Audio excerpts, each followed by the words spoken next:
मुअज़्ज़िज़ नाज़रीन, glory to God का सलाम पहुँचाना अपनी अज़हद खुश नसीबी समझता हूँ और assembly of believer church in India की जानिब से आपका खैर मकदम करते हैं। जी हाँ, हमारी दुआएं हमारे स्टूडियो से आप तक पहुँच रही हैं और हमारी तमन्ना है कि आपकी दुआएं तमाम फ़र्द से हम तक पहुँचें।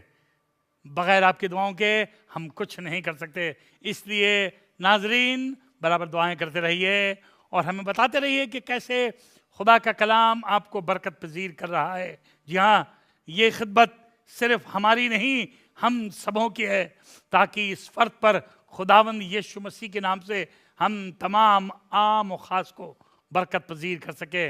जी हाँ, इन दिनों में हम खुदावंद यीशु मसीह की जानिब से आपकी खिदमत में जो कलाम पेश कर रहे हैं वो खुदावंद यीशु मसीह का बैठ करके ये देखना कि लोग किस तरह से दे रहे हैं, किस तरह से खुदा के घर जा रहे हैं और किस तरह से खुदा की खिदमत कर रहे हैं। बहुतों ने आज तक ये कहा है और ये परेशानी बताई है और जाहिर करी है कि हमें तो आज तक बरकत नहीं मिली, हम तो इतनी दफ़ा खुदा के घर गए, हमने तो इतना कलाम पढ़ा, हमने तो इतने पैसे दिए, हमने इतना अच्छा काम किया है। ये शिकायत आपकी अच्छी नहीं, सही नहीं, और इसीलिए खुदा के कलाम से आपकी शिकायतों का हम जवाब दे रहे हैं। और आज फिर वही मरकज़ी आयत पढ़वाएंगे, मरकुस की इंजील 12 बाब और उसकी 41वीं आयत और दूसरा तिमोथी 2 बाब उसकी 5वीं आयत। जी हाँ, सुनिएगा। फिर वो हैकल के खजाने के सामने बैठा देख रहा था कि लोग हैकल के खजाने में पैसे किस तरह डालते हैं। अमूमन तो जो खजाने के सामने बैठता है तो सिर्फ एक ख्याल से बैठता है कि ये देखे कि ये क्या क्या डाल रहे हैं, लेकिन खुदावंद यीशु मसीह ये बैठकर नहीं देख रहा है कि लोग क्या क्या डाल रहे हैं, पर वो ये देख रहा है कि किस तरह डाल रहे हैं। इनके खजाने में रुपए पैसे डालने के पीछे ये किस तरह से, क्या ख्याल से, किस इरादे से हैकल के खजाने में डाल रहे हैं। मैं आज आपसे बात करूंगा कि खुदा आपके काम करने के तरीके को देख रहा है, आपके देने के तरीके को देख रहा है, आपके दुआ करने के तरीके को देख रहा है कि आप खुदा के घर को किस तरह जा रहे हैं। हमने गुज़िश्ता अय्याम में आपसे बातें करी कि खुदावंद यीशु मसीह देख रहा है कि आप किस ख्याल से, किस तरह खुदा के घर को जा रहे हैं। और आज फिर हम दूसरे हिस्से पर तवाज़ुन देंगे, वज़न डालेंगे। जो दूसरा हिस्सा हम आपके दरमियान आज पेश करना चाहते हैं वो ये कि खुदा के कलाम को किस तरह पढ़ें। हो सकता है पढ़ रहे हो, बहुत अरसे से कलाम पढ़ते हो, पर आप कह रहे भैया हमने तो इतना पढ़ा, हमें तो कुछ हासिल नहीं हुआ, या कलाम से आपको कोई बरकत नहीं मिली। जी हाँ, आसमान के खुदा की आंखें आपको देख रही हैं कि आप कलाम पढ़ तो रहे हैं, लेकिन किस तरह से पढ़ रहे हैं ये बहुत ज़रूरी है। और इसलिए आज पहली आयत जो हम पढ़वाएंगे वो यहोशू की किताब उसके पहले बाब की 8वीं आयत है। ये वो शख्स है जिसको खुदा ने चुना है कि अब ये मूसा की वफात के बाद बनी इस्राएल के लाखों लोगों को जंगल से मुल्क मऊद तक ले जाएगा, फतह भी दिलवाएगा। तो खुदा इससे हम कलाम हो रहा है, क्या कह रहा है? फतह भी आपके सामने रखिए, खुदा आपको देना चाहता है, आपको खुदा ने चुना है, लेकिन ये बात शर्त की तरह से पेश कर रहा है। क्या? सुनिएगा। शरीयत की ये किताब आसमान के खुदा की बातें, आसमान के खुदा का तौर तरीका जो उसने बंदे मूसा को दिया और उससे पहले दी, ये बातें जो आसमान का खुदा चाहता है, शरीयत की ये किताब और ये बातें तेरे मुंह से ना हटे। इसका मतलब क्या है? उस जमाने में भी और आज भी दुनिया के हर कोने में लोग जब ये किताब पढ़ते हैं, बहुत जगह ये दस्तूर है कि जोर से पढ़ते हैं ताकि लोग सुन सकें। और ये कह रहा है खुदा बाप कि शरीयत की ये किताब तू पढ़े, लोगों को सुनाई दे, तेरे मुंह से ना हटे आगे, बल्कि तुझे दिन और रात उसी का ध्यान हो। खाली बोल नहीं कि खुदा की ये मर्जी है, खाली सुना नहीं, खाली प्रीच मत कर, पर ये तेरे दिमाग में, तेरे जहन में भी रहे कि तू क्या पढ़ रहा है, क्या बोल रहा है। कई दफ़ा जो बातें अपने बच्चों को हम बताते हैं, जो बातें हम सारी दुनिया को बताते हैं, जो बातें आम और ख़ास को बताते हैं, उसको अपने जहन में नहीं लेते कि ये बातें हमने उनको बताई हैं, उनको सुनाई हैं। औरों को तो हमने कहा है कि समय पे आना, औरों को हमने कहा है बदतमीज़ी से बात नहीं करते, औरों को हमने कहा है गुस्सा नहीं करते, औरों को हमने कहा है बड़ों की इज्जत करते हैं। क्या हम भी करते हैं ये बातें अपने जहन में? तुझे इसका ध्यान रहे। ये आपने अनाउंसमेंट सुना होगा, कृपया ध्यान दें। अगर आप ये आसमान के खुदा के कलाम को जो सुन रहे हैं ध्यान नहीं देंगे तो शायद आप सेहरा नहीं पाएंगे, इकबाल में नहीं होंगे, तरक्की नहीं होंगे। कह रहा शरीयत की ये किताब तेरे मुंह से ना हटे और तुझे इस बात का ध्यान रहे आगे, ताकि जो कुछ इसमें लिखा है, ताकि जो कुछ इसमें लिखा है उस सब पर तो एहतियात करके अमल कर सके। एहतियात करके अमल करे। कलाम बोल, कलाम समझ और कलाम को अपनी जिंदगी में अमली जामा दे। सिर्फ थ्योरी नहीं, प्रैक्टिकल।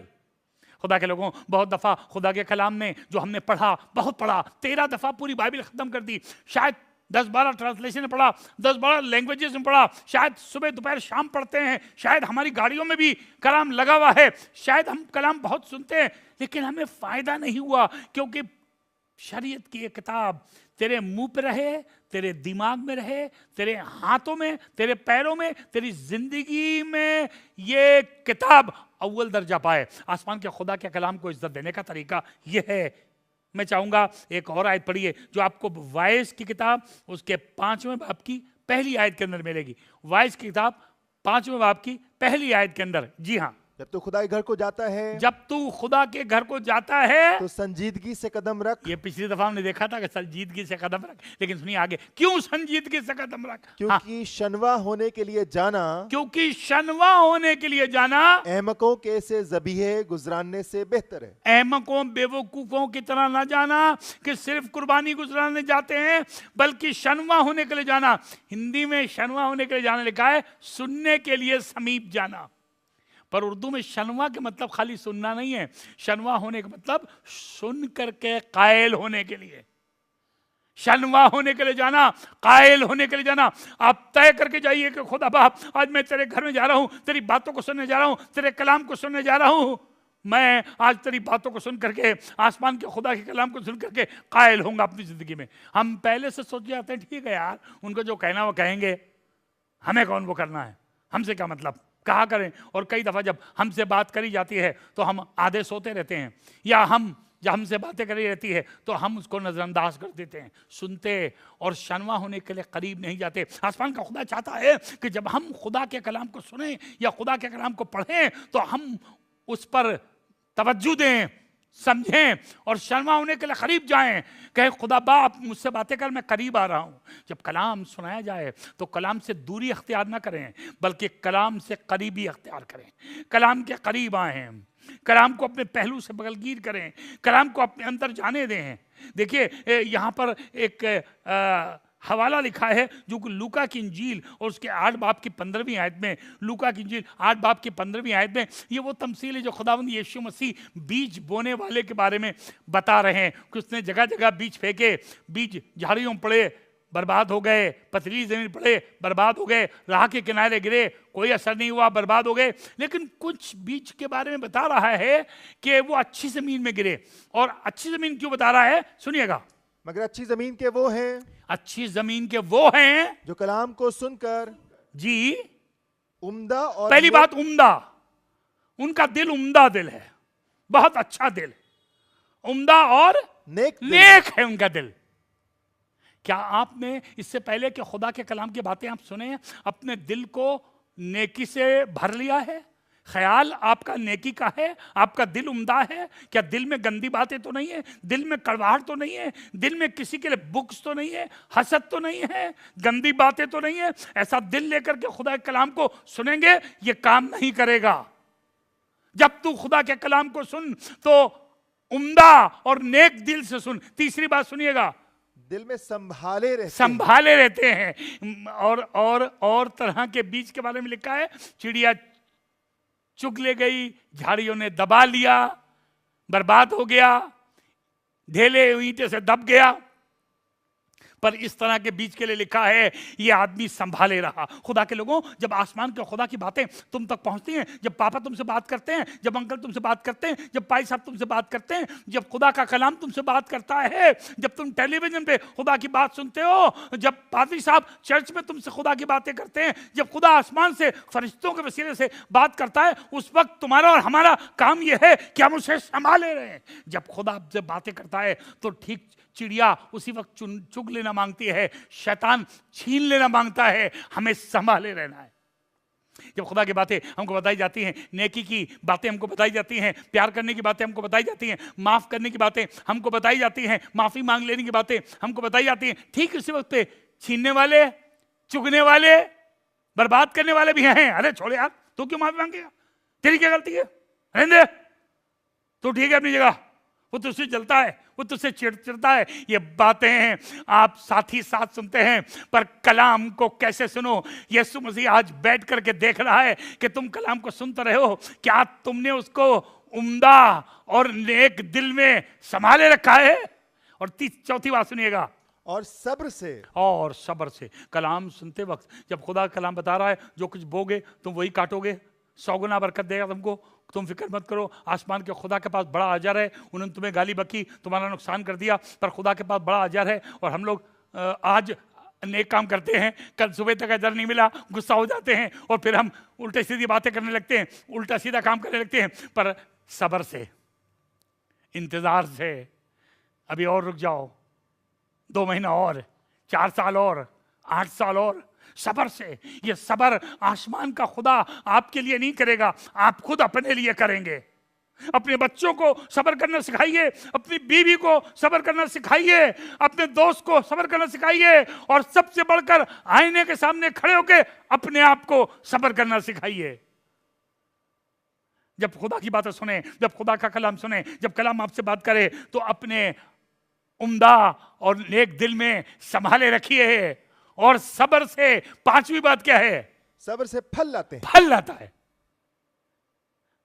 फल लाता है। फल लाना बड़ी अच्छी बात है, पर फल लाना 5वीं बात है। इसमें फल लाने में बड़ा मजा आता है। जब घर में ढेरों पैसा आता है, ढेरों गाड़ी आती है, ढेरों इज्जत मिलती है, ढेरों दर्जे की अफजाइश होती है, लोग आपकी ताजीम करते हैं, लोग आपको गले लगाते हैं, लोग आपको प्यार करते हैं, बड़ा मजा आता है। पर यहां इस तमसील में फल लाना अच्छी जमीन वाले के लिए 5वीं बात है। पहले उम्दा है, फिर नेक है, फिर संभालना है, फिर सब्र है, फिर फल है। और हम लोग तो पहले ही फल चाहते हैं। दुनिया के लोगों, फल की उम्मीद में रहना तुम्हारे लिए बुरी बात नहीं है। छोटे बच्चों, जवानों, बीवियों, शौहरों, बिजनेस वालों, ओहदेदारों, गरीबों और अमीरों, मेरी आवाज सुन करके तुम्हारे दिल में जगह कर जाए खुदा का कलाम कि तुमको सब्र करना है और तब फल लाना है। अच्छे, उम्दा और नेक दिल में इसे छिपाए रहिए, संभाले रहिए। अगर आप ये तरकीब जो आसमान के खुदा ने, ये तरतीब जो आसमान के खुदा ने, जो कायदा आसमान के खुदा ने, ये तरीका जो आसमान के खुदा ने कलाम सुनने और पढ़ने के लिए बताया है, आप उसके पर चलेंगे तो आप फल लाएंगे। जो यहोशू की किताब पढ़वा रहे थे, और जहां हम पढ़वा रहे थे कि तू इन बातों को सुनना और समझना और इनके मुताबिक चलना, उसमें लिखा है तब ही तुझे एक बालमंदी की राह नसीब होगी और तू खूब कामयाब होगा। खाली कामयाबी के बारे में लिखा है, सिंपल कामयाबी के बारे में नहीं लिखा है, बड़ी कामयाबी के लिखा है, लिखा तू खूब कामयाब होगा। दुनिया के लोगों, मेरे पास आइए, मैं आपसे शख्सी तौर पर बात करूंगा। कभी आपको मौका मिले, आप लखनऊ में आ जाइए, मेरे साथ बैठ के बात कीजिए। मैं आपको सारी रात इकबालमंदी, तरक्की और कामयाबी के बारे में बताऊंगा, पर यह भी बताऊंगा आपको कि पहले आपको उम्दा और अच्छे दिल में छिपाए रखना है, सब्र करना है, और तब फल लाएंगे और कामयाब होंगे। कलम आपने सुना है, सुनते रहिए। खुदा की बातें आप अपनी जुबान से कर रहे हैं, उसको समझने की कोशिश कीजिए, उसको अपने हाथों से अमली जामा दीजिए, उसके मुताबिक चलने की कोशिश कीजिए। रसूलों के अमाल उसके 8 बाब की 29, 30 और 31 आयत। रूह ने फिलिप्पस से कहा कि नजदीक जाकर उस रथ के साथ हो ले। एक आदमी रथ पर बैठा हुआ ईद मनाने आया था यरूशलेम, वापस लौट के कंदाके जा रहा है। ईद तो उसने मना ली, त्योहार तो उसने मना लिया, वापस चले जा रहा है। खुदा के बंदे से खुदा ने बात करी, उसके बाद रथ और घोड़ा नहीं था, उसने कहा पैदल दौड़ जा रथ के साथ। उसने कहा होगा खुदा बाबू वो रथ से जा रहा है, मैं पैदल हूं, मैं कैसे? उसने कहा तू दौड़ जा, मैं रूह से तेरी मदद करूंगा। वो दौड़ना शुरू कर देता है, रथ के बराबर दौड़ने लगा। सुनिएगा, बस फिलिप्पुस ने उस तरफ दौड़कर उसे यशाया नबी का सहीफा पढ़ते सुना।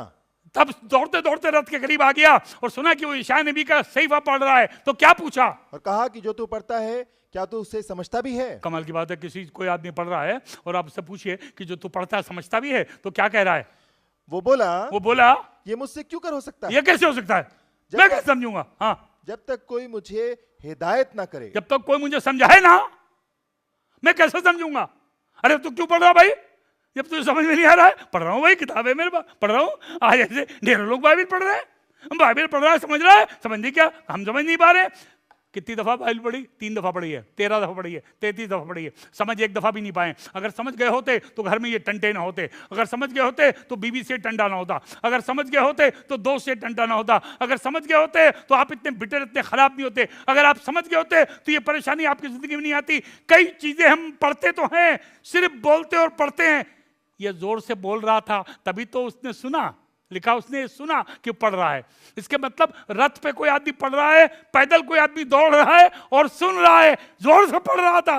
पता नहीं कितने जोर से आप पढ़ रहे हैं, पता नहीं कितने जोर से आप प्रीच करते हैं, पता नहीं आपके पड़ोस वाले भी आप सुनते हैं, जब आप दुआ करते हैं, जब गीत गाते हैं तो पड़ोस में सुनाई देता है। पर सवाल मेरा ये नहीं है, यीशु मसीह बैठे आज आवाज सुन रहा है और ये पूछ रहा है क्या तू जो पढ़ता है समझता है?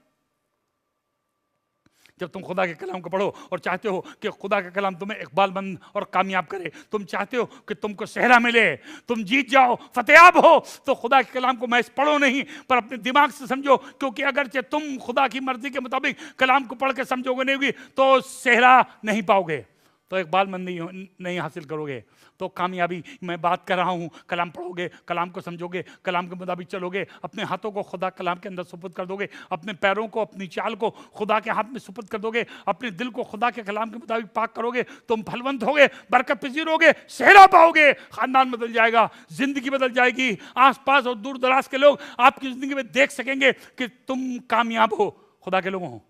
मेरी आवाज़ सुनने वाले हो, मैं तुमसे बातें कर रहा हूं और आज मेरी दरख्वास्त यह है कि आज से तुम खुदा के कलाम को जो कुछ पढ़ते हो जहन से समझने की कोशिश करो कि खुदा मुझसे क्या कह रहा है।